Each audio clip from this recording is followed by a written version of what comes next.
உன்னால் முடியும் நண்பா, உன்னால் மட்டுமே முடியும். Hi friends, this is Vincent. கணிதம் கடினம் அல்ல, மேக்ஸ் இஸ் நாட் டிஃபிகல்ட். வந்து நம்ம எக்ஸாம்பிள் 6.36 பார்க்க போறோம். Find the shortest distance between two straight line அப்படின்னு சொல்லி கொடுத்துருக்காங்க. சரியா, ரெண்டு ஸ்ட்ரைட் லைன் இருக்கு, இதோட ஷார்ட்டஸ்ட் டிஸ்டன்ஸ் நம்ம கண்டுபிடிக்க போறோம். அப்போ ஷார்ட்டஸ்ட் டிஸ்டன்ஸ்க்கு நமக்கு நார்மலா நமக்கு என்ன ஃபார்முலா தெரியும்னா, del equal to c vector minus a vector dot என்ன வரும், b vector cross d vector. சரியா, இது வந்து எதுக்குள்ள இருக்கும், மாலஸ்குள்ள இருக்கும். அதே மாதிரி கீழே டிவைட்ல modulus of b vector cross d vector. இதான் நமக்கு நார்மலா இருக்க ஃபார்முலா. அப்ப நம்ம என்ன வேணும், இது ரெண்டுல இருந்து என்ன எடுக்கணும், a vector b vector c vector d vector வேணும். அப்ப first vector first straight line என்ன எடுத்துடலாம், இதுல வந்து என்ன எடுத்துடலாம், ஏ வெக்டார் எடுத்துடலாம். அப்போ ஆர் வெக்டார் ஈக்குவல் டு நமக்கு எப்படி இருக்கு ஃப்ரெண்ட்ஸ், இதான் ஏ வெக்டார், இது வந்து டி இன்டு பி வெக்டார் இருக்கும். அப்ப ஏ வெக்டாரோட வேல்யூ பாத்தீங்கன்னா 2i vector plus 3j vector plus 4k vector. b வெக்டாரோட வேல்யூ பாருங்க என்ன இருக்கு, minus 2i vector plus j vector minus 2k vector இருக்கு. அடுத்து நமக்கு என்ன வேணும்னா c வெக்டார் d வெக்டார் வேணும். அப்ப இது கார்ட்டீசியன் ஃபார்முலால இருக்கிறது நம்ம என்ன பண்ணணும்னா, இந்த மாதிரி பேராமெட்ரிக் ஃபார்முலா எழுதணும்னா நமக்கு என்ன பண்ணிடலாம்,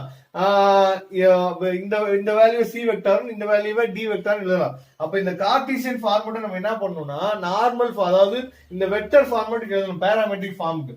அப்ப உங்களுக்கே நல்லா தெரியும், மேல இருக்கிறது வந்து பாயிண்ட், கீழே இருக்கிறத நம்ம என்ன சொல்லுவோம், அந்த B1 B2 B3 சொல்லுவோம். சரியா, அப்ப நம்ம என்ன பண்ண போறோம்னா ஏ வெக்டர் வந்து மேல இருக்க பாயிண்ட். சரியா, அப்ப பாத்தீங்கன்னா ஏற்கனவே X minus x1 y minus y1 வரும், z மைனஸ் z1.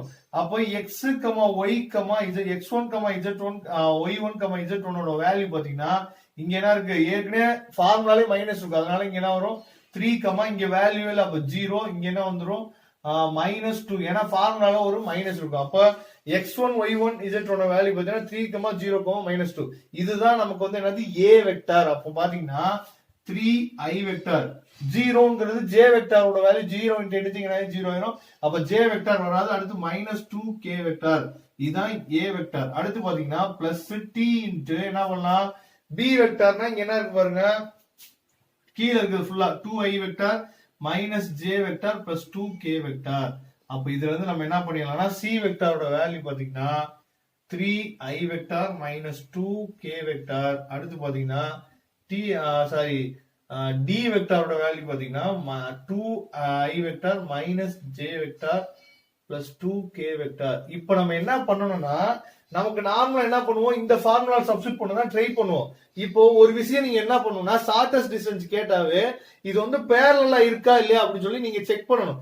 அது எப்படி சார் செக் பண்றது, இப்ப இங்க கவனிங்க நல்லா, இந்த பி வெக்டாரோட வேல்யூ இந்த டி வெக்டாரோட வேல்யூ பாத்தீங்கன்னா மோர் ஓவர் சேமா இருக்கு. என்ன மட்டும் மாறி இருக்கு பாருங்க, இங்க -2i இருக்கு, இங்க பாருங்க +2i இருக்கு, இங்க பிளஸ் j இருக்கு, இங்க மைனஸ் j இருக்கு, இங்க -2k இருக்கு, இங்க என்ன இருக்கு +2k இருக்கு. அப்ப என்னன்னா இது வந்து b வெக்டார் வந்து scalar multiple of d vector. அதாவது ஒரு நெகட்டிவால என்ன பண்றோம், இது மல்டிபிள் பண்ணா நமக்கு என்ன கிடைச்சது, b வெக்டாரோட நெகட்டிவ் 1ஆல நம்ம, அதாவது -1ஆல மல்டிபிள் பண்ணா d வெக்டார் கிடைச்சது. இந்த மாதிரி இருந்தா ஒரு ஸ்கேலார் மல்டிபிளா இருந்துச்சுன்னா அது என்னன்னு சொல்லிடலாம்னா ரெண்டு ஸ்ட்ரெயிட் லைனும் பேரலா இருக்கும் அப்படின்னு நம்ம சொல்லிடலாம். அப்ப இந்த ஃபார்முலா நமக்கு எப்படி மாறுனா, 2 பேரலல் ஸ்ட்ரெயிட் லைனுக்குரிய என்ன பண்ணணும், நம்ம இப்ப ரெண்டு பேரலல் ஸ்ட்ரெயிட் லைனுக்குரிய ஷார்ட்டஸ்ட் டிஸ்டன்ஸ் ஃபார்முலா நம்ம மாத்தணும். அப்ப ஷார்ட்டஸ்ட் டிஸ்டன்ஸ் ஈக்குவல் டு என்ன வரும் பாருங்க, அதாவது del equal to c vector minus a vector cross product of என்ன வரும், பி வெக்டார் மட்டும் வரும். கீழே டிவைட்ல நமக்கு என்ன இருக்கு தனியா, இது மேல வந்து மாலஸ் தனியா, கீழே டிவைட்ல பி வெக்டாருக்கு மாலஸ் போட போறோம். அவ்வளவுதான் ஃப்ரெண்ட்ஸ். இப்ப ஃபார்முலா அதே ஃபார்முலா என்ன பண்ணியாச்சு, பேரலல் லைன் ஆன்சர்னா டி வெக்டார் மட்டும் வராது. சரியா, வேற என்ன பண்றோம், பி வெக்டார் மட்டும் போறோம். அப்ப ஃபர்ஸ்ட் என்ன வேணும், சி வெக்டார்ல இருந்து எதை மைனஸ் பண்றோம், ஏ வெக்டார மைனஸ் பண்றோம். சி வெக்டார்ல இருந்து ஏ வெக்டார மைனஸ் பண்ணா C vector minus a vector என்ன வரும் பாருங்க, அதாவது C vector value 3i vector minus 2k vector இருக்கு. ஏ வெக்டாருக்கு மைனஸ் ஆல மல்டிபிள் பண்ணுங்க, -2i vector minus 3j vector minus 4k vector. அப்ப இதை சிம்பிளை பண்ணோம்னா நமக்கு என்ன கிடைக்கும் பாருங்க, 3i vector minus 2i vector என்ன வரும், i வெக்டார். அடுத்து j வெக்டார் மேல இல்ல, அதனால -3j வெக்டார் போட்டுக்கலாம். அடுத்து பாத்தீங்கன்னா -2k வெக்டார் -4k வெக்டார், அப்ப என்ன வரும் 6 k வெக்டார். அப்ப இதுதான் நமக்கு என்ன c வெக்டார் மைனஸ் a வெக்டாரோட வேல்யூ கிடைச்சிருக்கு. இதுக்கும் எதுக்கும் கிராஸ் ப்ராடக்ட் போடணும், b வெக்டாருக்கும் கிராஸ் ப்ராடக்ட் போடுறோம். அப்ப c vector minus a vector cross b vector. அப்ப i vector j vector k vector. அப்ப செகண்ட் ரோல என்ன வரணும், இந்த நம்ம கண்டுபிடிச்ச வேல்யூ 1 -3 -6. தேர்ட் ரோல என்ன வரணும், b வெக்டாரோட வேல்யூ இங்க இருக்கு -2 1 -2. அப்ப இதை நம்ம என்ன பண்ண போறோம், எக்ஸ்பாண்ட் பண்ணி எழுதுனா i வெக்டார் இன்டு -3 இன்டு -2 6. இங்க என்ன வரும் -6 வரும், என்ன பண்றோம் +6 போடணும். அடுத்து j வெக்டார், அடுத்து என்ன வருங்க -2 வரும். இது ரெண்டையும் மல்டிபிள் பண்ணும் போது +12 வரும். ஆனா என்ன பண்றோம், இங்க -12 போடுறோம். சரியா?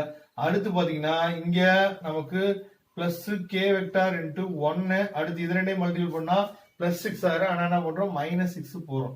அப்ப இதோட வேல்யூ பாத்தீங்கன்னா நமக்கு என்ன வரும் பாருங்க, 12 i வெக்டார். அடுத்து இது ரெண்டையும் நீங்க ஆட் பண்ணா -14 வரும். அப்ப -14 இங்க ஒரு மைனஸ் இருக்கு. அப்ப +14 j வெக்டார், இங்க -5 k வெக்டார். அப்ப இதுதான் பாத்தீங்கன்னா நமக்கு மேல இருக்க அந்த வேல்யூ. சரியா? இப்ப நம்ம ஃபைனலா நம்ம என்ன பண்றோம்னா del ஈக்குவல் டு இதுக்கு என்ன பண்றோம், இதுக்கு மால்லஸ், அடுத்து b வெக்டாருக்கு மால்லஸ். சரியா? மால்லஸ்னா உங்களுக்கு தெரியும், அதாவது i வெக்டாரோட கோஎஃபிஷியன்ட், b வெக்டாரோட கோஎஃபிஷியன்ட், அப்புறம் k வெக்டாரோட கோஎஃபிஷியன்ட்க்கு என்ன பண்றோம், ஸ்கொயர் பண்ணி என்ன பண்றோம், ஆட் பண்ணி அது எதுல போடணும், ஸ்கொயர் ரூட்டுக்குள்ள போடணும்.